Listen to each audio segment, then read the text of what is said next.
você irá ouvir mais uma reflexão de caminhar na graça. Temos a situação onde Paulo volta a Jerusalém levando as ofertas. Acontece que ele está lá no templo orando, cumprindo aquela promessa que tinha, e ele é pego, quase morto pela multidão.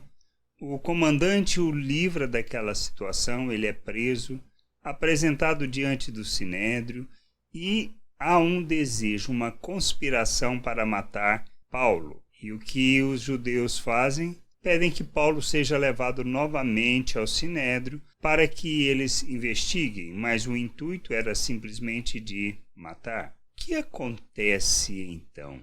Por acaso, nós vamos dizer assim, por acaso o filho, ou seja, o sobrinho de Paulo estava e ouviu essa conspiração. Levou essa informação até Paulo, que levou ao comandante. Esse momento diz lá em Atos 23:16, mas o filho da irmã de Paulo, tendo ouvido a trama, entrou na fortaleza e de tudo avisou Paulo. Então este, chamando um dos centuriões, disse: leve este rapaz ao comandante, porque tem alguma coisa a comunicar-lhe.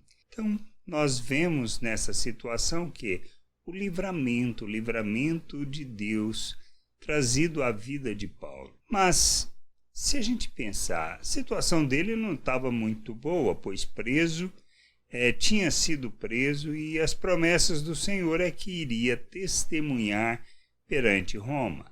Então, estas coisas que a gente acha muitas vezes que acontecem por acaso, não são por acaso, mas para cumprir o propósito de Deus. O sobrinho de Paulo não ouviu por acaso, ele ouviu porque precisava ouvir para levar a informação àqueles que precisavam saber da conspiração para matar Paulo. A gente precisa entender e aprender a olhar as coisas e viver na convicção de que Deus está atento e olhando. Situações que nós passamos, as dificuldades, elas têm um só intuito. Não é nos machucar, não é nos prejudicar, mas para testemunharmos acerca do reino de Deus e da vontade de Deus. Precisamos entender isso. As coisas acontecem, não são por acaso, mas tem tudo um plano, um propósito para o amadurecimento, para o crescimento, para o nosso amadurecimento, crescimento, mas principalmente para que o reino de Deus seja revelado por meio das nossas atitudes. A gente precisa entender isso. Isso faz parte do processo. E não adianta nós querermos lutar contra isso. Não somos melhores. Na realidade, por todas as circunstâncias e por todos os problemas, passamos como qualquer pessoa. Podemos testemunhar do reino de Deus ou não. É uma escolha que a gente faz resultante do conhecimento que temos de Deus, do seu plano e propósito. Ou passamos por essas lutas, essas circunstâncias para cumprirmos um propósito, como foi a situação de Paulo. Foi livrado da morte? Sim. Para quê?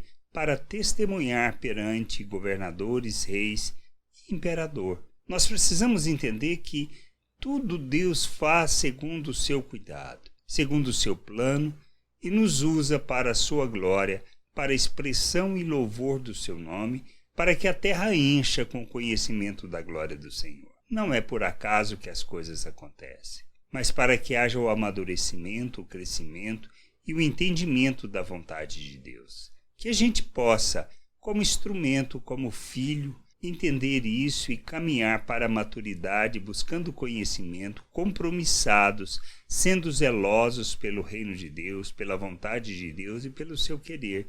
E que a gente santifique o nosso proceder, a nossa maneira de viver, ou seja, despindo da natureza humana e nos revestindo de Cristo, para que Ele seja visto e glorificado por meio de nossas vidas, e que a gente possa compreender cada momento da nossa vida, de maneira que a gente olhe não na perspectiva natural, mas na perspectiva eterna, segundo os valores eternos, para revelarmos e proclamarmos a graça, a misericórdia, o amor de Deus, a sua salvação, o seu reino, e assim as pessoas possam se converter ao ter o entendimento iluminado. Que a gente entenda, compreenda e que possamos buscar o conhecimento do Senhor e o pleno entendimento da sua vontade. Graça e paz sobre a tua vida. Amém. Não deixe de ouvir outras reflexões de caminhar na graça no agregador de podcast de sua preferência. Procure por Caminhar na Graça.